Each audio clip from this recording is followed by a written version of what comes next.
কৈলাশ শিৱৰ বাসস্থান। হিন্দুসকলৰ বিশ্বাস কৈলাশ পৰ্বতত সপৰিয়ালে বাস কৰে শিৱই। কৈলাশক লৈ আছে বহু ৰহস্য, কাহিনী আৰু বিশ্বাসেৰে ভৰা।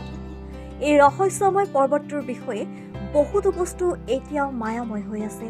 এতিয়ালৈকে কোনেও এই পৰ্বতৰ শীৰ্ষত আৰোহণ কৰিবলৈ সক্ষম হোৱা নাই। ত্ৰিপটীয় মালভূমিৰ পৰা 22,000 ফুট ওপৰত অৱস্থিত কৈলাশক হিন্দুসকলৰ লগতে বৌদ্ধ আৰু জৈনসকলে পবিত্ৰ বুলি গণ্য কৰে। প্ৰচলিত বিশ্বাস যে যিহেতু কৈলাশত দেৱ-দেৱী বাস কৰে, সেয়েহে সেই ঠাইলৈ কোনো ব্যক্তিয়ে যাব নোৱাৰে। তাত উঠাৰ অৰ্থ হৈছে দেৱতাৰ ৰূপত পৰা, আনকি মৃত্যু পৰ্যন্ত হ'ব পাৰে। হিন্দুৰ মতে কৈলাশ মেৰু পৰ্বতৰ এটা অংশ। ত্ৰিপটীয় পৰম্পৰা অনুসৰি 11 শতিকাত মিলাৰেপা নামৰ এজন ব্ৰজযানী বৌদ্ধ সন্যাসীয়ে এই পৰ্বতৰ শীৰ্ষৰ ওচৰলৈ উঠিবলৈ সক্ষম হৈছিল।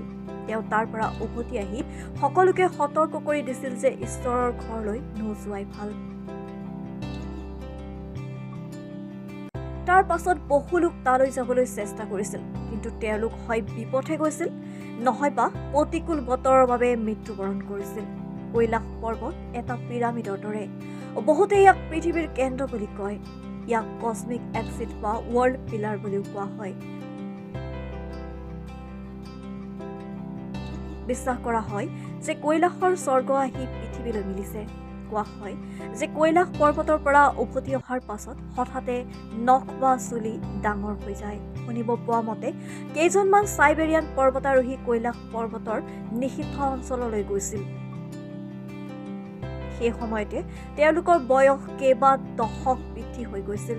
অৱশ্যে ইয়াৰ সত্যতা পৰীক্ষা কৰিব পৰা নগ'ল। ফলস্বৰূপে এইটো বিশ্বাস কৰা হয় যে কাহিনীৰ সীমাত আৱৰি থকা কৈলাশ পৰ্বততো ৰহস্য আছে। কৈলাশ পৰ্বতৰ পাদদেশত মানস সৰোবৰ আৰু ৰাক্ষস তল আছে। 14,000 ফুট উচ্চতাত অৱস্থিত মানস সৰোবৰ হৈছে পৃথিৱীৰ সৰ্বোচ্চ মিঠা পানীৰ হ্ৰদ। আশ্চৰ্যজনকভাৱে বতাহ যিমানেই জোৰেৰে নহওক কিয় মানস সৰোবৰৰ পানী সদায় শান্ত থাকে, কিন্তু ৰাক্ষস তলৰ পানী সকলো সময়তে অশান্ত হৈ থাকে। প্ৰচলিত বিশ্বাস যে শিৱক প্ৰসন্ন কৰাৰ বাবে ৰাক্ষসৰাজ ৰাৱণে যি তপস্যা কৰিছিল তাৰ পৰাই ৰাক্ষস তলৰ সৃষ্টি হয়। সেইকাৰণে এই হ্ৰদৰ পানী সদায় অশান্ত হৈ থাকে। নিউজ ডেস্ক ৰিপৰ্ট, লণ্ডন বাতৰি।